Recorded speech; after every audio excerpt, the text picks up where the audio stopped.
प्रेमचंद की कहानी बोध। पंडित चंद्रधर ने अपर प्राइमरी में मुदरिसी तो कर ली थी, किंतु सदा पछताया करते थे कि कहाँ से इस जंजाल में आ फंसे। यदि किसी अन्य विभाग में नौकर होते तो अब तक हाथ में 4 पैसे होते, आराम से जीवन व्यतीत होता। यहाँ तो महीने भर प्रतीक्षा करने के पीछे कहीं 15 रुपये देखने को मिलते हैं, वह भी इधर आए उधर गायब। न खाने का सुख न पहनने का आराम, हमसे तो मजूर ही भले। पंडित जी के पड़ोस में 2 महाशय और रहते थे। एक ठाकुर अतिबल सिंह, वह थाने में हेड कांस्टेबल थे। दूसरे मुंशी बैजनाथ, वह तहसील में सियाहे नवीस थे। इन दोनों आदमियों का वेतन पंडित जी से कुछ अधिक न था, तब भी उनकी चैन से गुजरती थी। संध्या को वह कचहरी से आते बच्चों को पैसे और मिठाइयाँ देते। दोनों आदमियों के पास टहलुए थे। घर में कुर्सियाँ, मेजें, फर्श आदि सामग्रियाँ मौजूद थीं। ठाकुर साहब शाम को आराम कुर्सी पर लेट जाते और खुशबूदार खमीरा पीते। मुंशी जी को शराब कबाब का व्यसन था। अपने सुसज्जित कमरे में बैठे हुए बोतल की बोतल साफ कर देते। जब कुछ नशा होता तो हारमोनियम बजाते। सारे मोहल्ले में रोब दाब था। उन दोनों महाशयों को आता देखकर बनिए उठकर सलाम करते। उनके लिए बाजार में अलग भाव था। 4 पैसे सेर की चीज़ टके में लाते। लकड़ी ईंधन मुफ्त मिलता। पंडित जी उनके इस ठाट बाट देखकर कूटते और अपने भाग्य को कोसते। वह लोग इतना भी न जानते थे कि पृथ्वी सूर्य का चक्कर लगाती है, अथवा सूर्य पृथ्वी का। साधारण पहाड़ों का भी ज्ञान न था। इस पर भी ईश्वर ने उन्हें इतनी प्रभुता दे रखी थी। यह लोग पंडित जी पर बड़ी कृपा रखते थे। कभी सेर आध सेर दूध भेज देते थे और कभी थोड़ी सी तरकारियाँ, किंतु इनके बदले में पंडित जी को ठाकुर साहब के 2 और मुंशी जी के 3 लड़कों की निगरानी करनी पड़ती। ठाकुर साहब कहते, पंडित जी यह लड़के हर घड़ी खेला करते हैं, जरा इनकी खबर लेते रहिए। मुंशी जी कहते, यह लड़के आवारा हुए जाते हैं, जरा इनका ख्याल रखिए। यह बातें बड़ी अनुग्रहपूर्ण रीति से कही जाती थी, मानो पंडित जी उनके गुलाम हैं। पंडित जी को यह व्यवहार असह्य लगता था, किंतु इन लोगों को नाराज करने का साहस न कर सकते थे। उनकी बदौलत कभी कभी दूध दही के दर्शन हो जाते, कभी अचार चटनी चख लेते। केवल इतना ही नहीं, बाजार से चीज़ें भी सस्ती लाते। इसलिए बेचारे इस अनीत को विष की घूंट के समान पीते। इस दुर्वस्था से निकलने के लिए उन्होंने बड़े बड़े यत्न किए थे। प्रार्थना पत्र लिखे, अफसरों की खुशामदें की, पर आशा न पूरी हुई। अंत में हार कर बैठे रहे। हाँ, इतना था कि अपने काम में त्रुटि न होने देते। ठीक समय पर जाते, देर करके आते, मन लगाकर पढ़ाते। इससे उनके अफसर लोग खुश थे। साल में कुछ इनाम देते और वेतन वृद्धि का जब कभी अवसर आता उनका विशेष ध्यान रखते। परंतु इस विभाग की वेतन वृद्धि ऊसर की खेती है, बड़े भाग्य से हाथ लगती है। बस्ती के लोग उनसे संतुष्ट थे। लड़कों की संख्या बढ़ गई थी और पाठशाला के लड़के तो उन पर जान देते थे। कोई उनके घर आकर पानी भर देता, कोई उनकी बकरी के लिए पत्ती तोड़ लाता। पंडित जी इसी को बहुत समझते थे। एक बार सावन के महीने में मुंशी बैजनाथ और ठाकुर अतिबल सिंह ने श्री अयोध्या जी की यात्रा की सलाह की। दूर की यात्रा थी, हफ्तों पहले से तैयारियां होने लगी। बरसात के दिन सपरिवार जाने में अड़चन थी, किंतु स्त्रियां किसी भांति न मानती थी। अंत में विवश होकर दोनों महाशयों ने 1-1 सप्ताह की छुट्टी ली और अयोध्या जी चले। पंडित जी को भी साथ चलने के लिए बाध्य किया। मेले ठेले में एक फालतू आदमी से बड़े काम निकलते हैं। पंडित जी असमंजस में पड़े रहे, परंतु जब उन लोगों ने उनका व्यय देना स्वीकार किया तो इनकार न कर सके और अयोध्या जी की यात्रा का ऐसा सुअवसर पाकर न रुक सके। बिल्हौर से 1 बजे रात को गाड़ी छूटती थी। यह लोग खा पीकर स्टेशन पर आ बैठे। जिस समय गाड़ी आई, चारों ओर भगदड़ सी मच गई। हजारों यात्री जा रहे थे। उस उतावली में मुंशी जी पहले निकल गए। पंडित जी और ठाकुर साहब साथ थे, एक कमरे में बैठे। इस आफत में कौन किसका रास्ता देखता है। गाड़ियों में जगह की बड़ी कमी थी, परंतु जिस कमरे में ठाकुर साहब थे उसमें केवल 4 मनुष्य थे। वह सब लेटे हुए थे। ठाकुर साहब चाहते थे कि वह उठ जाएं तो जगह निकल आए। उन्होंने एक मनुष्य से डांट कर कहा, उठ बैठो जी, देखते नहीं हम लोग खड़े हैं। मुसाफिर लेटे लेटे बोला, क्यों उठ बैठे जी, कुछ तुम्हारे बैठने का ठेका लिया है। ठाकुर, क्या हमने किराया नहीं दिया है। मुसाफिर, जिसे किराया दिया हो उसे जाकर जगह मांगो। ठाकुर, जरा होश की बातें करो, इस डब्बे में 10 यात्रियों की आज्ञा है। मुसाफिर, यह थाना नहीं है, जरा जबान संभाल कर बातें कीजिए। ठाकुर, तुम कौन हो जी, मुसाफिर, हम वही हैं जिस पर आपने खुफिया फरोशी का अपराध लगाया था, जिसके द्वार से आप नकद 25 रुपये लेकर टले थे। ठाकुर, आहा, अब पहचाना, परंतु मैंने तो तुम्हारे साथ रियायत की थी। चालान कर देता तो तुम सजा पा जाते। मुसाफिर, और मैंने भी तो तुम्हारे साथ रियायत की, गाड़ी में खड़ा रहने दिया। ढकेल देता तो तुम नीचे चले जाते और तुम्हारी हड्डी पसली का पता न लगता। इतने में दूसरा लेटा हुआ यात्री जोर से ठट्टा मारकर हंसा और बोला, क्यों दरोगा साहब, मुझे क्यों नहीं उठाते? ठाकुर साहब क्रोध में लाल हो रहे थे। सोचते थे अगर थाने में होता तो इनकी जबान खींच लेता, पर इस समय बुरे फंसे थे। वह बलवान मनुष्य था, पर यह दोनों मनुष्य भी हट्टे कट्टे पड़ते थे। ठाकुर, संदूक नीचे रख दो, बस जगह हो जाए। दूसरा मुसाफिर बोला, और आप ही क्यों ना नीचे बैठ जाएं? इसमें कौन सी हेठी हुई जाती है? यह थाना थोड़ी ही है कि आपके रोब में फर्क पड़ जाएगा। ठाकुर साहब ने उसकी ओर भी ध्यान से देखकर पूछा, क्या तुम्हें भी मुझसे कोई बैर है? जी हाँ, मैं तो आपके खून का प्यासा हूँ। मैंने तुम्हारा क्या बिगाड़ा है? तुम्हारी तो सूरत भी नहीं देखी।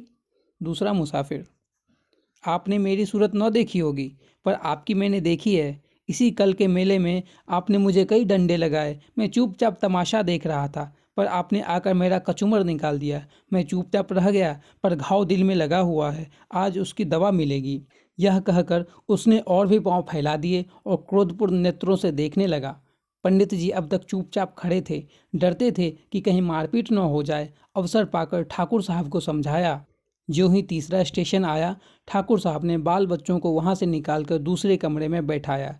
इन दोनों दुष्टों ने उनका असबाब उठा उठा कर जमीन पर फेंक दिया। जब ठाकुर साहब गाड़ी से उतरने लगे तो उन्होंने उनको ऐसा धक्का दिया कि बेचारे प्लेटफॉर्म पर गिर पड़े। गार्ड से कहने दौड़े थे कि इंजन ने सीटी दी, जाकर गाड़ी में बैठ गए। उधर मुंशी बैजनाथ की और भी बुरी दशा थी। सारी रात जागते गुजरी, जरा पैर फैलाने की जगह न थी। आज उन्होंने जेब में बोतल भरकर रख ली थी। प्रत्येक स्टेशन पर कोयला पानी ले लेते थे। फल यह हुआ कि पाचन क्रिया में विघ्न पड़ गया। एक बार उल्टी हुई और पेट में मरोड़ होने लगी। बेचारे बड़े मुश्किल में पड़े। चाहते थे कि किसी भांति लेट जाएं, पर वहां पैर हिलाने की भी जगह न थी। लखनऊ तक तो उन्होंने किसी प्रकार जब्त किया। आगे चलकर विवश हो गए। एक स्टेशन पर उतर पड़े, खड़े न हो सकते थे। प्लेटफॉर्म पर लेट गए। पत्नी भी घबराई, बच्चों को लेकर उतर पड़ी। असबाब उतारा, पर जल्दी में ट्रंक उतारना भूल गई। गाड़ी चल दी। दरोगा जी ने अपने मित्र को इस दशा में देखा तो वह भी उतर पड़े। समझ गए कि हजरत आज ज़्यादा चढ़ा गए। देखा तो मुंशी जी की दशा बिगड़ गई थी। ज्वर, पेट में दर्द, नसों में तनाव, कै और दस्त। बड़ा खटका हुआ। स्टेशन मास्टर ने यह दशा देखी तो समझा हैजा हो गया है। हुक्म दिया कि रोगी को अभी बाहर ले जाओ। विवश होकर मुंशी जी को लोग एक पेड़ के नीचे उठा लाए। उनकी पत्नी रोने लगी। हकीम डॉक्टर की तलाश हुई। पता चला कि डिस्ट्रिक्ट बोर्ड की तरफ से वहाँ एक छोटा सा अस्पताल है। लोगों की जान में जान आई। किसी से यह भी मालूम हुआ कि डॉक्टर साहब बिल्हौर के रहने वाले हैं। ढाढ़स बंधा। दरोगा जी अस्पताल दौड़े। डॉक्टर साहब से सारा समाचार कह सुनाया और कहा, आप चलकर जरा उन्हें देख लीजिए। डॉक्टर का नाम था चोखेलाल। कंपाउंडर थे, लोग आदर से डॉक्टर कहा करते थे। सब वृत्तांत सुनकर रुखाई से बोले, सवेरे के समय मुझे बाहर जाने की आज्ञा नहीं है। दरोगा, तो क्या मुंशी जी को यहीं लाएं? चोखेलाल, हाँ, आपका जी चाहे लाइए। दरोगा जी ने दौड़ धूप कर एक डोली का प्रबंध किया। मुंशी जी को लाद कर अस्पताल लाए। जो ही बरामदे में पैर रखा, चोखेलाल ने डांट कर कहा, हैजे के रोगी को ऊपर लाने की आज्ञा नहीं है। बैजनाथ अचेत तो थे नहीं। आवाज सुनी, पहचाना। धीरे से बोला, अरे यह तो बिल्हौर के ही हैं। भला सा नाम है, तहसील में आया जाया करते हैं। क्यों महाशय, मुझे पहचानते हैं? चोखेलाल, जी हाँ, खूब पहचानता हूँ। बैजनाथ, पहचान कर भी इतनी निठुरता? मेरी जान निकल रही है, जरा देखिए मुझे क्या हो गया है। चोखेलाल, हाँ, यह सब कर दूंगा, और मेरा काम ही क्या है? फीस? दरोगा जी, अस्पताल में कैसे फीस जनाब मन? चोखेलाल, वैसे ही जैसे इन मुंशी जी ने वसूल की थी जनाब मन। दरोगा, आप क्या कहते हैं, मेरी समझ में नहीं आता। चोखेलाल, मेरा घर बिल्हौर में है। वहाँ मेरी थोड़ी सी ज़मीन है। साल में 2 बार उसकी देखभाल के लिए जाना पड़ता है। जब तहसील में लगान दाखिल करने जाता हूँ तो मुंशी जी डांट कर अपना हक वसूलते हैं। न दूँ तो शाम तक खड़ा रहना पड़े, स्याहा न हो। फिर जनाब, कभी गाड़ी नाव पर, कभी नाव गाड़ी पर। मेरी फीस 10 रुपये निकालिए, देखूँ दवा दूँ, नहीं तो अपनी राह लीजिए। दरोगा, 10 रुपये? चोखेलाल, जी हाँ, और यहाँ ठहरना चाहें तो 10 रुपये रोज। दरोगा जी विवश हो गए। बैजनाथ की स्त्री से 10 रुपये मांगे, तब उसे अपनी बक्सा की याद आई। छाती पीट ली। दरोगा जी के पास भी अधिक रुपए नहीं थे। किसी तरह 10 रुपये निकाल कर चोखेलाल को दिए। उन्होंने दवा दी। दिन भर कुछ फायदा न हुआ। रात को दशा संभली। दूसरे दिन फिर दवा की आवश्यकता हुई। मुंशियाइन का एक गहना जो 20 रुपये से कम का न था, बाजार में बेचा गया, तब काम चला। चोखेलाल को दिल में खूब गालियां दी। श्री अयोध्या जी में पहुंचकर स्थान की खोज हुई। पंडों के घर जगह न थी। घर घर में आदमी भरे हुए थे। सारी बस्ती छान मारी पर कहीं ठिकाना न मिला। अंत में यह निश्चय हुआ कि किसी पेड़ के नीचे डेरा जमाना चाहिए, किंतु जिस पेड़ के नीचे जाते थे वहीं यात्री पड़े मिलते, सिवाय खुले मैदान में रेत पर पड़े रहने के और कोई उपाय न था। एक स्वच्छ स्थान देखकर बिस्तरे बिछाए और लेटे। इतने में बादल घिराए। बूंदे घिरने लगी। बिजली चमकने लगी। गरज से कान के पर्दे फटे जाते थे। लड़के रोते थे। स्त्रियों के कलेजे कांप रहे थे। अब यहाँ ठहरना दुस्सह था, पर जाए कहाँ। अकस्मात एक मनुष्य नदी की तरफ से लालटेन लिए आता दिखाई दिया।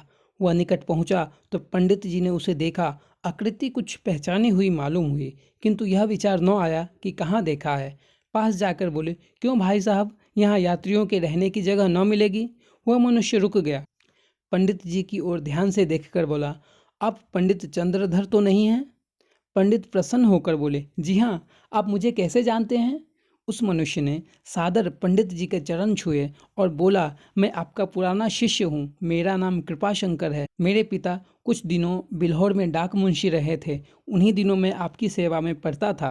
पंडित जी की स्मृति जागी। बोले, ओहो, तुम ही हो कृपाशंकर। तब तो तुम दुबले पतले लड़के थे। कोई 8-9 साल हुए होंगे। कृपाशंकर, जी हाँ, 9वां साल है। मैंने वहाँ से आकर एंट्रेंस पास किया।